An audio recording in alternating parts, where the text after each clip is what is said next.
Assalamualaikum warahmatullahi wabarakatuh.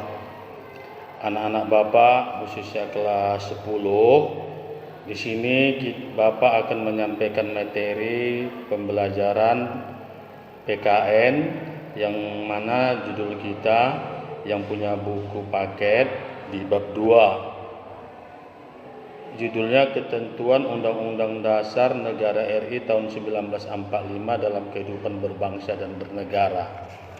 Adapun yang kita bahas di sini yaitu menyangkut masalah di wilayah negara kesatuan RI berdasarkan Undang-Undang Dasar Negara RI tahun 1945. Yang mana wilayah negara itu merupakan salah satu syarat berdirinya suatu negara.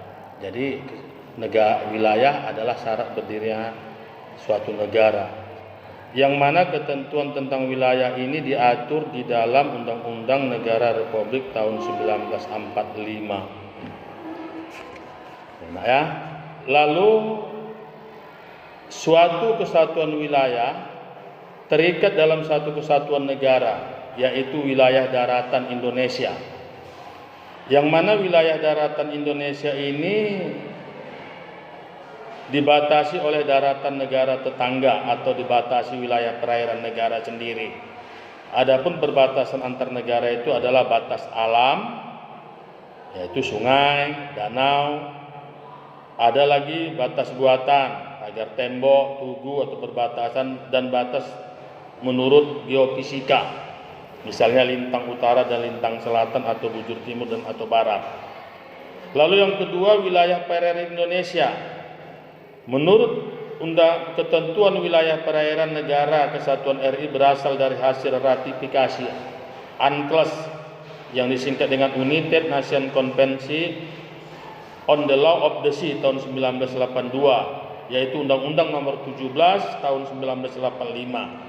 Yang mana perairan Indonesia itu diatur menjadi beberapa wilayah, ya nak ya, wilayah perairan, ya, yaitu lebih kurang 3.273.810 km persegi atau 63,04% dari wilayah NKRI. Yang mana dibagi menjadi perairan pedalaman Indonesia. Ini menurut pasal 3 ayat 4 Undang-Undang Nomor 6 tahun 1996. Lalu B, laut teritorial Indonesia. Ini diatur dalam pasal 5 ayat 3 Undang-Undang Nomor 6 tahun 1996. Lalu zona ekonomi eksklusif Indonesia. Ini yang dikatakan zona ekonomi eksklusif Indonesia adalah suatu area di luar dan pendampingan dengan laut teritorial Indonesia yang dimaksud dengan undang-undang yang mengatur mengenai perairan Indonesia dengan batas terluar 200 mil laut dari garis pangkal. Lalu yang keempat atau yang D, zona tambahan Indonesia. Zona tambahan Indonesia menurut pasal 1 ayat 7 Undang-Undang RI nomor 43 tahun 2008 tentang wilayah negara. Lalu yang kelima, landasan kontinen, yaitu daratan berada di bawah permukaan air laut.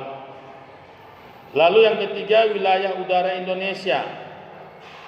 Menurut Konvensi Paris tahun 1919 tentang navigasi di udara dan Konvensi Chicago tahun 1944 tentang penerbangan sipil internasional, wilayah udara nasional adalah ruang udara yang diukur dari atas permukaan daratan dan perairan Indonesia sampai dengan ketinggian sejauh 33.761 km di atas wilayah daratan.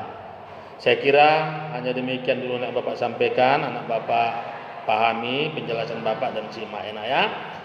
Tidak ada tugas untuk kali ini enak ya, karena anak Bapak lagi mengikuti pelajaran saya aja dulu enak ya. Sekian dan terima kasih. Assalamualaikum warahmatullahi wabarakatuh. Tetap semangat.